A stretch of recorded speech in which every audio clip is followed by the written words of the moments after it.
श्रीगुरुभ्यो नमः। हरिः ओम्। अपवित्रः पवित्रो वा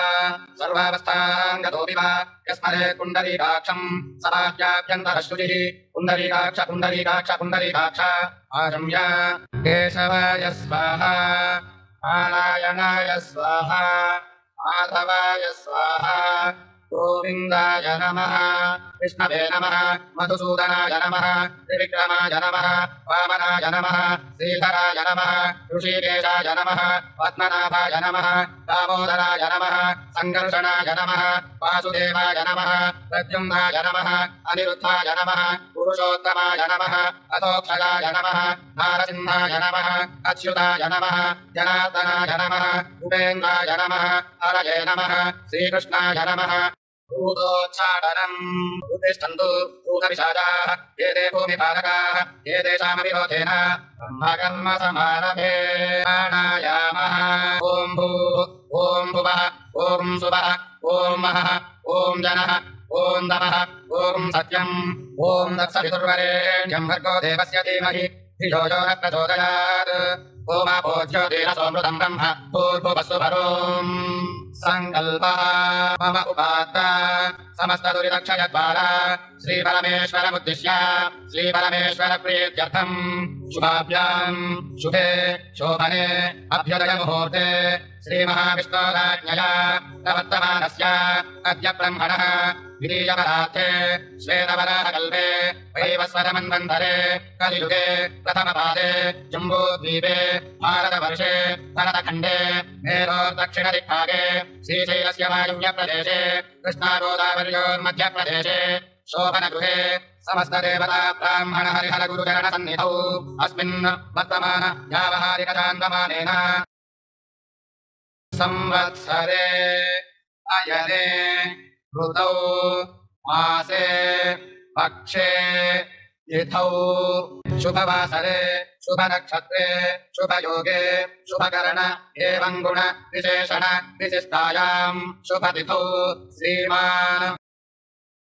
स्तोत्रः नामधेयः शर्मा अहम् प्रातः सन्ध्याम् उपासिषे मार्जनम् आपोहिष्ठामयो भुवः नानभूते तथातन महेरणाय चक्षसे यो वशिवनमोरसः तस्य भाजयते हनः उषतीरिव मातरः तस्मादरङ्गमामवः यस्य क्षयाय जिन्वथ आपो जनयथातनः मन्त्रजलप्राशनम् सूर्यश्च मामन्युश्च मन्युपदयश्च मन्युकृतेभ्यः आपेभ्यो रक्षन्ताम् यद्रात्र्या पापमकारुषम् मनसा वाचा हस्ताभ्याम् पद्भ्यामुदरेण शिष्ञा प्राक्विस्तरवलुम्पतु यत्किञ्चदुरितम् मयि इदमहम् माममृतयोनौ सूर्ये ज्योतिषिजुहोमि स्वाहा मार्जनम् अधिक्रावण्णो अकारिषम् जिष्णोरश्वस्य वाजिनः सुरभिनो मुखाकरत्मनः योगुम् शितारिषत् आपोहिष्ठामयो भुवः तान ऊर्जे तथातन महेरणाय चक्षसे यो वशिवतमोरसः तस्य भाजयते हनः उषतीरिव मातरः तस्मादरङ्गमामवः यस्य क्षयाय जिन्वथ आपो जनयथातनः हिरण्यवर्णाश्रुतयः पावकाः यासु जातः कस्य भूयास्मिन्वः अग्नियागर्भन्ददिवे विरूपास्तानः पश्यकृस्यो नाम बन्धु या सारुम् राजा वरुणो यादिमध्ये सत्यानुते अपपश्यञ्जनानाम् अदुष्टुतश्रुतयो या पावकाः तानः पश्यकृस्यो नाम बन्धु यासान् देवादिविरुण्वन्ति लक्ष्मीया अन्तरिक्षे बहुधा भवन्ति या पृथिवीम् पयसोन्दन्ति शुक्रास्तानः पश्यकृस्यो नाम बन्धु शिवेन माचक्षुषा पश्यता शिवया अनुभवस्पृशतत्पदम् मे सर्वागुम् अग्निगुम् रक्षुषतो कुवे भोमहिवत्यो बलमो जोनिधत्त वदादिवमुञ्जतु वदादिवेन्मुचानः सिन्नस्नाद्वे मलादिव भूतम् पवित्रेणेवाच्यम् आवशुन्धन्तु मैनसः आचम्य केशवाय स्वाहा नारायणाय स्वाहा माधवाय स्वाहा गोविन्दाय नमः विष्णवे नमः मधुसूदनाय नमः त्रिविक्रमाय नमः वामनाय नमः श्रीधराय नमः ऋषिकेशाय नमः पद्मनाभाय नमः दामोदराय नमः सङ्कर्षणाय नमः वासुदेवाय नमः प्रद्युम्नाय नमः अनिरुद्धाय नमः पुरुषोत्तमाय नमः अतोक्षयाय नमः नारसिंहाय नमः अच्युताय नमः जनार्दनाय नमः उपेन्द्राय नमः हरये नमः श्रीकृष्णाय नमः।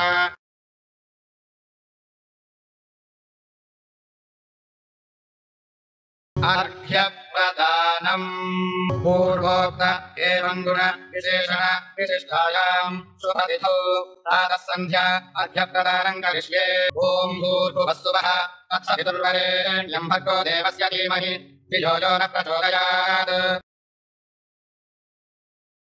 ॐ भूर्भुवस्सुवः तत्सवितुर्वरेण्यं भर्गो देवस्य धीमहि धियो यो न प्रचोदयात् ॐ भूर्भुवस्सुवः तत्सवितुर्वरेण्यं भर्गो देवस्य धीमहि धियो यो न प्रचोदयात्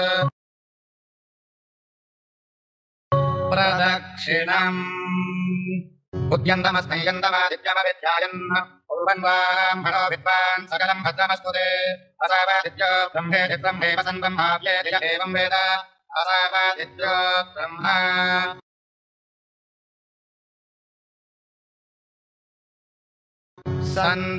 सन्ध्याङ्गतर्पणम्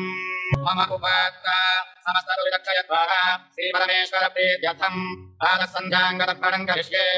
सन्ध्याम् तर्पयामि गायत्रीम् तर्पयामि ब्राह्मीम् तर्पयामि निमृतीम् तर्पयामि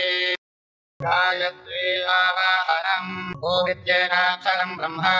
अग्निर्देवता ब्रह्म इत्यारुषम् गायत्वम् छन्दम् परमात्मम् स्वरूपम् सायुज्यम् विनियोगम् आयातु वरदा देवी अक्षरम् ब्रह्म संहितम् गायत्रीम् छन्दसाम् पादेदम् ब्रह्म दुषस्वमे यदन्नात् कुरुते पापम् तदन्नात् प्रतिमुच्यते यद्रात्र्यात् कुरुते पापम् तद्रात्र्यात् प्रतिमुच्यते सर्वबन्धे महादेवी सन्ध्या विद्ये सरस्वती ओजोऽसि सहोऽसि बलमसि प्राजोऽसि देवानाम् भामनामासि विश्वमसि विश्वायुः सर्वमसि सर्वायुरभिपूरोम् गायत्रीमावाहयामि सावित्रीमावाहयामि सरस्वतीमावाहयामि छन्दर्षीणावाहयामि श्रियमावाहयामि गायत्र्या गायत्री छन्दो विश्वामित्वरुषस्सविता देवताग्निर्मुखम् ब्रह्मा शिरो विष्णुहृदयम् रुद्रशिखा पृथिवीयोनि प्राणापानव्यानोदानसमाना सप्राणा श्वेतवर्णा साङ्ख्यायन सगोत्रा गायत्री चतुर्विंशत्यक्षरा त्रिपदा षट्कुक्षे पञ्चशीरुषोपनयने विनियोगः ॐ भूः ॐ भुवः ॐ सुवः ॐ महः ॐ जनः ॐ तपः ॐ सत्यम् ॐ तत्सवितुर्वरेण्यं भर्गो देवस्य धीमहि धियो यो न प्रचोदयात् ओमाभूज्योतिरसोऽमृतं ब्रह्म भूर्भुवस्सु वरोम् आचम्य केशवाय स्वाहा नारायणाय स्वाहा माधवाय स्वाहा गोविन्दाय नमः कृष्णवे नमः मधुसूदनाय नमः त्रिविक्रमाय नमः वामनाय नमः श्रीधराय नमः ऋषिकेशाय नमः पद्मनाभाय नमः दामोदराय नमः सङ्कर्षणाय नमः वासुदेवाय नमः प्रद्युम्नाय नमः अनिरुद्धाय नमः पुरुषोत्तमाय नमः अतोक्षराय नमः नारसिंहाय नमः अच्युताय नमः जनार्दनाय नमः उपेन्द्राय नमः हरये नमः श्रीकृष्णाय नमः गायत्री जपसङ्कल्पः मम उपात्ता समस्तदुरिदक्षयद्वारा श्रीपरमेश्वरप्रीत्यर्थम् प्रातः सन्ध्याङ्गगायत्री महामन्त्रजपम् करिष्ये करन्यासः ॐ तत्सवितुः ब्रह्मात्मने अङ्गुष्ठाभ्यां नमः वरेण्यम् विष्णवात्मने तत्सदीभ्यां नमः भर्गो देवस्य रुद्रात्मने मध्यमाभ्यां नमः धीमहि सत्यात्मने अनामिकाभ्यां नमः धियो यो नः ज्ञानात्मने कैष्ठिकाभ्यां नमः चोदयात् सर्वात्मने करतलकरपृष्ठाभ्यां नमः अङ्गन्यासः ॐ तत्सवितुः ब्रह्मात्मने हृदयाय नमः वरेण्यम् विष्णवात्मने शिरसे स्वाहा भर्गो देवस्य रुद्रात्मने शिखायै वसतु धीमहि सत्यात्मने कवचाय हुम् धियो यो नः ज्ञानात्मने नेत्रत्रयाय औषध चोदयात् सर्वात्मने अस्त्राय फट् भूर्भुवस्सु वरोमिति दिग्बन्धः ध्यानम् सावित्रुमहेमनीलधवलच्छाये मुखे स्त्रीक्षणैः युक्तामिन्दुनिबद्धरत्नमकुटाम् तद्वार्थवर्णात्मिकाम् गायत्रीम् भरतामयाङ्कुशकशा शुभ्रम् गवालम् गदाम् शङ्खम् चक्रमतालविन्दयुगलम् हस्तैर्वहन्तीम् भजे अथ गायत्री महामन्त्रजपः ॐ भूर्भुवस्सुवः तत्सवितुर्वरेण्यं भर्गो देवस्य धीमहि धियो यो न प्रचोदयात् ॐ भूर्भुवस्सुवः तत्सवितुर्वरेण्यं भर्गो देवस्य धीमहि धियो यो न प्रचोदयात् ॐ भूर्भुवस्सुवः तत्सवितुर्वरेण्यं भर्गो देवस्य धीमहि धियो यो न प्रचोदयात् ॐ भूर्भुवस्सुवः तत्सवितुर्वरेण्यं भर्गो देवस्य धीमहि धियो यो नः प्रचोदयात् ॐ भूर्भुवस्सुवः तत्सवितुर्वरेण्यं भर्गो देवस्य धीमहि धियो यो नः प्रचोदयात् ॐ भूर्भुवस्सुवः तत्सवितुर्वरेण्यं भर्गो देवस्य धीमहि धियो यो नः प्रचोदयात् ॐ भूर्भुवस्सुवः तत्सवितुर्वरेण्यं भर्गो देवस्य धीमहि धियो यो नः प्रचोदयात् ॐ भूर्भुवस्सुवः तत्सवितुर्वरेण्यं भर्गो देवस्य धीमहि धियो यो नः प्रचोदयात् ॐ भूर्भुवस्सुवः तत्सवितुर्वरेण्यं भर्गो देवस्य धीमहि धियो यो नः प्रचोदयात् ॐ भूर्भुवस्सुवः तत्सवितुर्वरेण्यं भर्गो देवस्य धीमहि धियो यो नः प्रचोदयात् तत्सब्रह्मार्पणमस्तु आचम्या केशवाय स्वाहा नारायणाय स्वाहा माधवाय स्वाहा गोविन्दाय नमः कृष्णवे नमः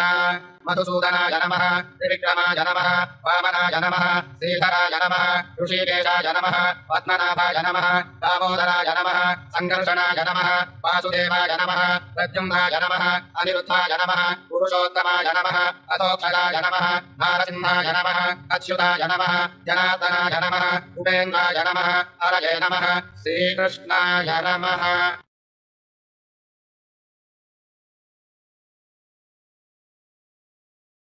मम उपात्ता समस्तदुरितक्षयद्वारा श्रीपरमेश्वर प्रीत्यर्थम् प्रातः सन्ध्याम् गायत्री महामन्त्रजपावसानम् करिष्ये करन्यासः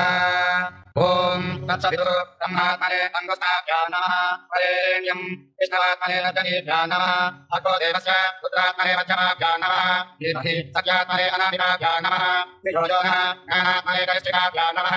चोदयात् सर्वात्मने करतलकरकुष्ठाभ्यां नमः अङ्गन्यासः ॐ तत्सवितुः ब्रह्मात्मने हृदयाय नमः वरेण्यम् विष्णवात्मने शिरसे स्वाहा भगवो देवस्य पुत्रात्मने शिखायै वषट् धीमहि सत्यात्मने कवचायम् धियो यो नः ज्ञानात्मने नेत्रत्रयाय भूषट् चोदयात् सर्वात्मने हस्ताय फट् भूर्भुवस्सुवरोमिति ऋग्विमोघः ध्यानम् मुक्ता विद्रुमहे मनीलधवलच्छाये मुखे श्रीक्षणैः युक्तामिन्दुनिबद्धरत्नमकुटाम् तत्त्वार्थवर्णात्मिकाम् गायत्रीम् वरदाभयाम् कुशलशा शुभ्रम् कपालङ्गलाम् शङ्खम् चक्रमदारविन्दयुगलम् हस्ते वहन्तीम् भजे सुरभिज्ञानचित्ते च योनिः कूर्मोऽथपङ्कजम् लिङ्गम् निर्याणमुद्रा च अष्टमुद्रा प्रकीर्तिताः यो देवः सवितास्माकम् धियो धर्मादिगोचराः प्रेरयेत्तस्य यद्भर्गस्तद्वरेण्यमुपास्महे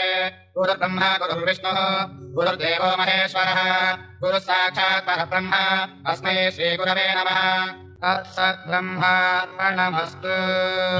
अतः सूर्योपस्थानम्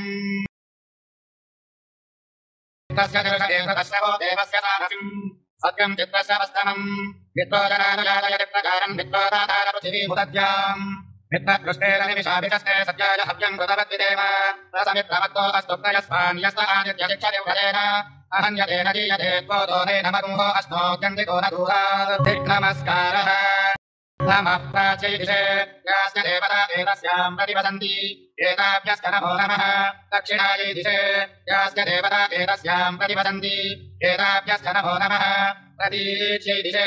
यास्य देवता एतस्याम् प्रतिवसन्ति एताभ्यश्च नमो नमः उदीच्यै दिशे यास्य देवता एतस्याम् प्रतिवसन्ति एताभ्यश्च नमो नमः ऊर्ध्वायै दिशे यास्य देवता एतस्याम् प्रतिवसन्ति एताभ्यश्च नमो नमः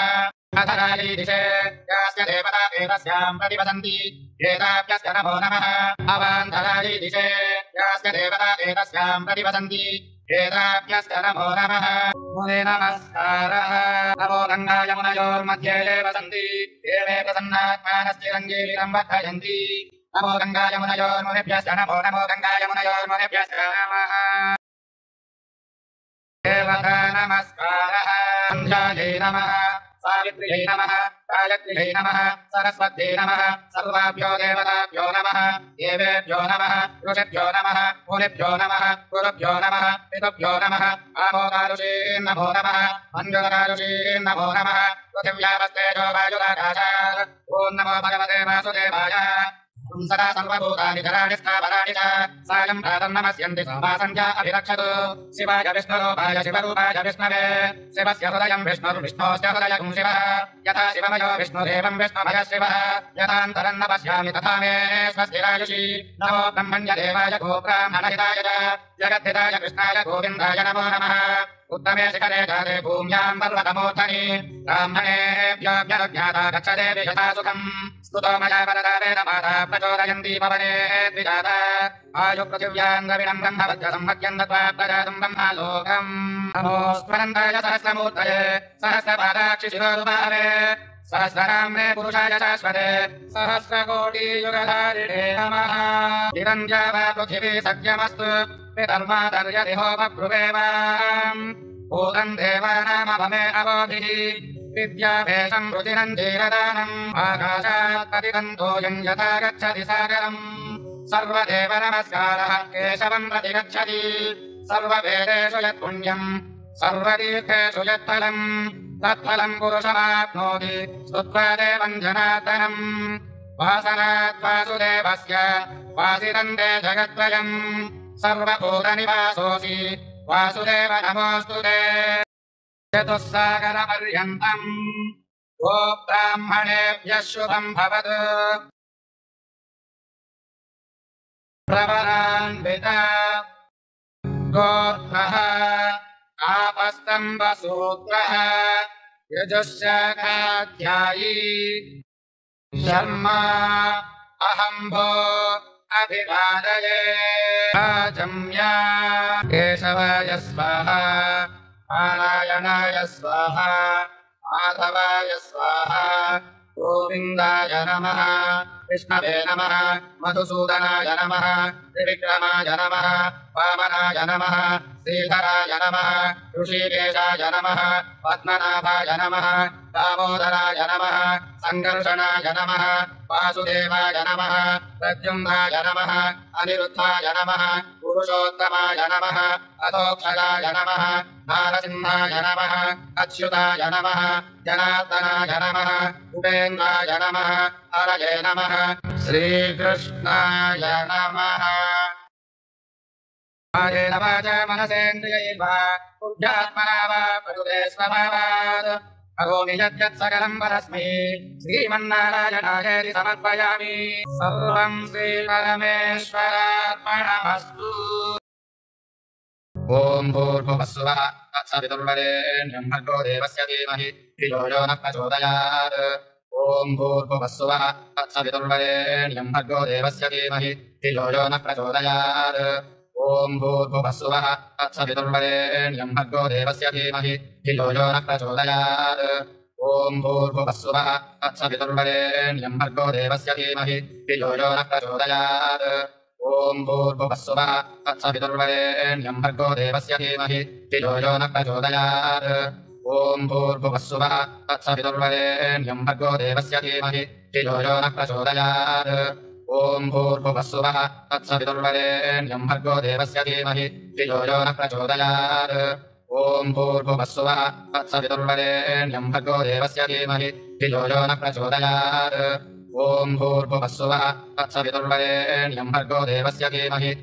यो नः प्रचोदयात् ॐ भूर्भुवस्सुवः तत्सवितुर्वरेण्यं भर्गो देवस्य धीमहि धियो यो नः प्रचोदयात् ॐ भूर्भुवस्सुवः तत्सवितुर्वरेण्यं भर्गो देवस्य धीमहि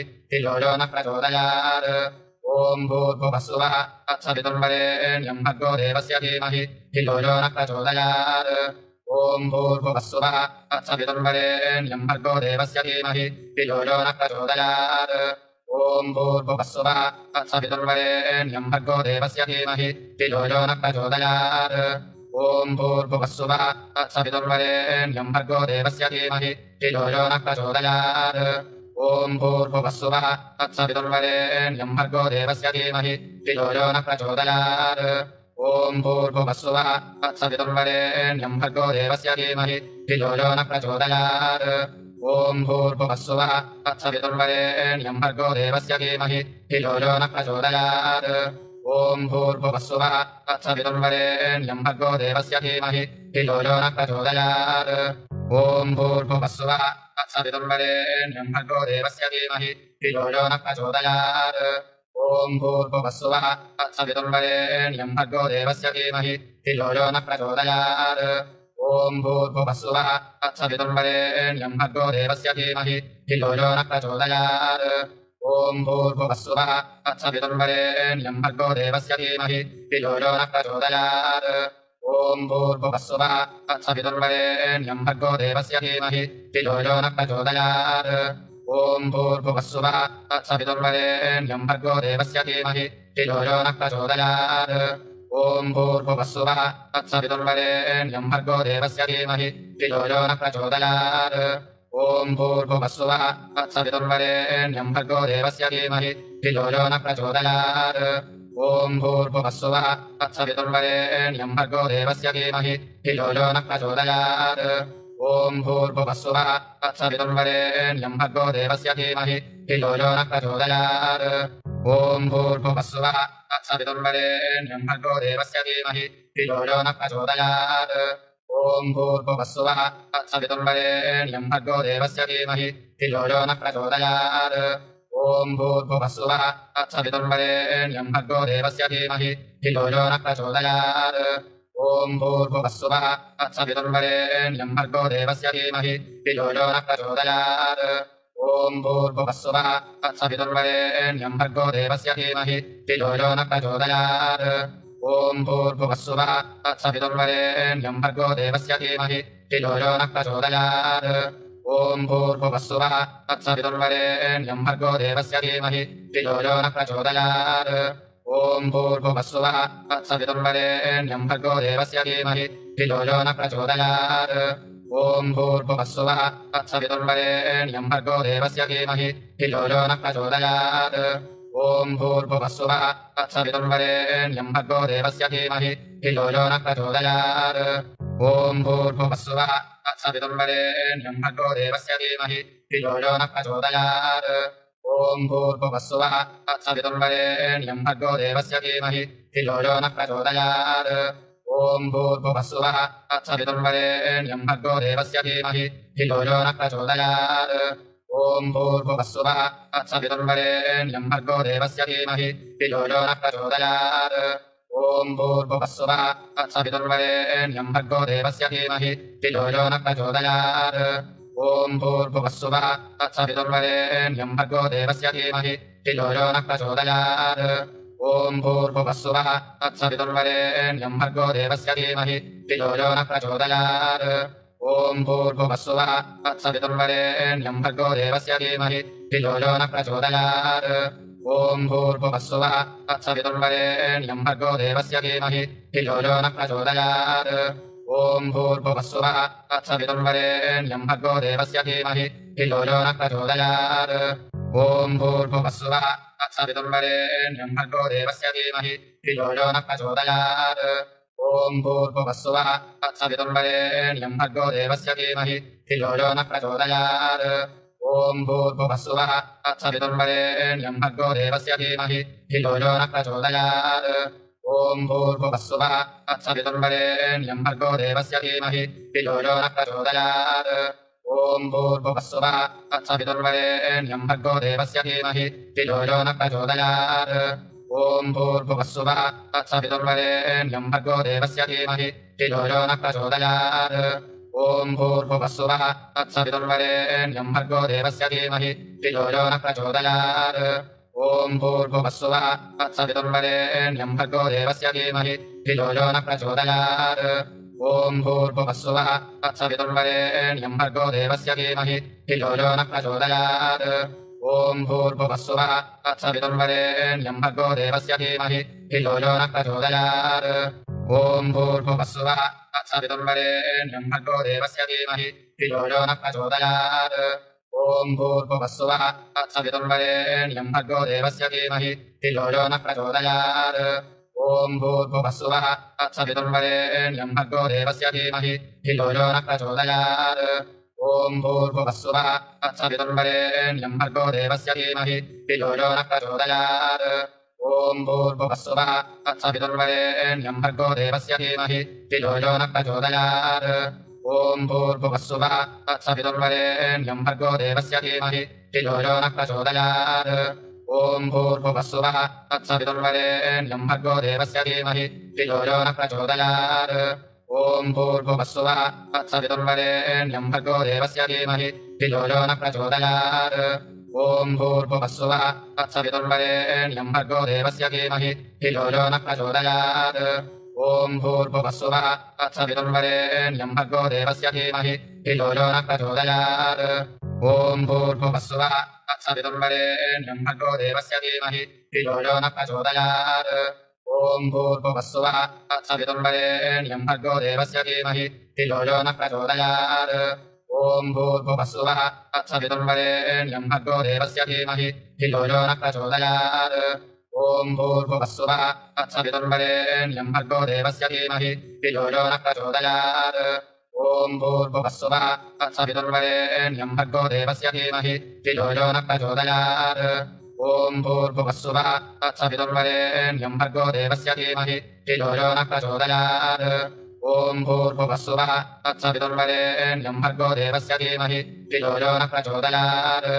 ॐ भूर्भुवस्सुवः तत्सवितुर्वरेण्यं भर्गो देवस्य धीमहि धियो यो नः प्रचोदयात्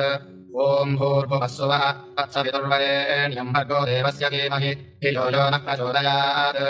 ॐ भूर्भुवस्सुवः तत्सवितुर्वरेण्यं भर्गो देवस्य धीमहि धियो यो नः प्रचोदयात्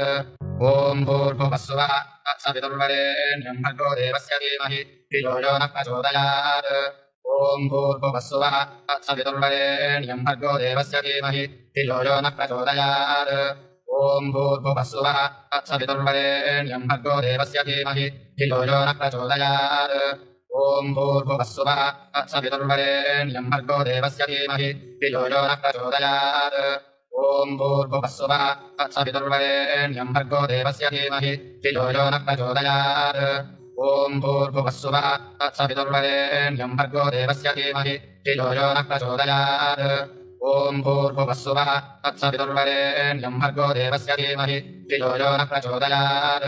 ॐ भूर्भुवस्सुवः तत्सवितुर्वरेण्यं भर्गो देवस्य धीमहि धियो यो नः प्रचोदयात् ॐ भूर्भुवस्सुवः तत्सवितुर्वरेण्यं भर्गो देवस्य धीमहि धियो यो नः प्रचोदयात् ॐ भूर्भुवस्सुवः तत्सवितुर्वरेण्यं भर्गो देवस्य धीमहि धियो यो नः प्रचोदयात् ॐ भूर्भुवस्सुवः तत्सवितुर्वरेण्यं भर्गो देवस्य धीमहि धियो यो नः प्रचोदयात् ॐ भूर्भुवस्सुवः तत्सवितुर्वरेण्यं भर्गो देवस्य धीमहि धियो यो नः प्रचोदयात् ॐ भूर्भुवस्सुवः तत्सवितुर्वरेण्यं भर्गो देवस्य धीमहि धियो यो नः प्रचोदयात् ॐ भूर्भुवस्सुवः तत्सवितुर्वरेण्यं भर्गो देवस्य धीमहि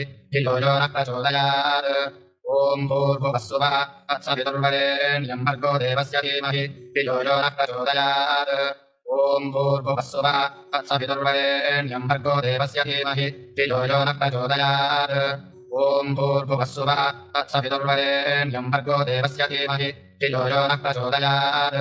ॐ भूर्भुवस्सुवः तत्सवितुर्वरेण्यं भर्गो देवस्य धीमहि धियो यो नः प्रचोदयात् ॐ भूर्भुवस्सुवः तत्सवितुर्वरेण्यं भर्गो देवस्य धीमहि धियो यो नः प्रचोदयात् ॐ भूर्भुवस्सुवः तत्सवितुर्वरेण्यं भर्गो देवस्य धीमहि धियो यो नः प्रचोदयात् ॐ भूर्भुवस्सुवः तत्सवितुर्वरेण्यं भर्गो देवस्य धीमहि धियो यो नः प्रचोदयात् ॐ भूर्भुवस्सुवः तत्सवितुर्वरेण्यं भर्गो देवस्य धीमहि धियो यो नः प्रचोदयात् ॐ भूर्भुवस्सुवः तत्सवितुर्वरेण्यं भर्गो देवस्य धीमहि धियो यो नः प्रचोदयात् ॐ भूर्भुवस्सुवः तत्सवितुर्वरेण्यं भर्गो देवस्य धीमहि धियो यो नः प्रचोदयात् ॐ भूर्भुवस्सुवः तत्सवितुर्वरेण्यं भर्गो देवस्य धीमहि धियो यो नः प्रचोदयात् ॐ भूर्भुवस्सुवः तत्सवितुर्वरेण्यं भर्गो देवस्य धीमहि धियो यो नः प्रचोदयात् ॐ भूर्भुवस्सुवः तत्सवितुर्वरेण्यं भर्गो देवस्य धीमहि धियो यो नः प्रचोदयात् ॐ भूर्भुवस्सुवः तत्सवितुर्वरेण्यं भर्गो देवस्य धीमहि धियो यो नः प्रचोदयात्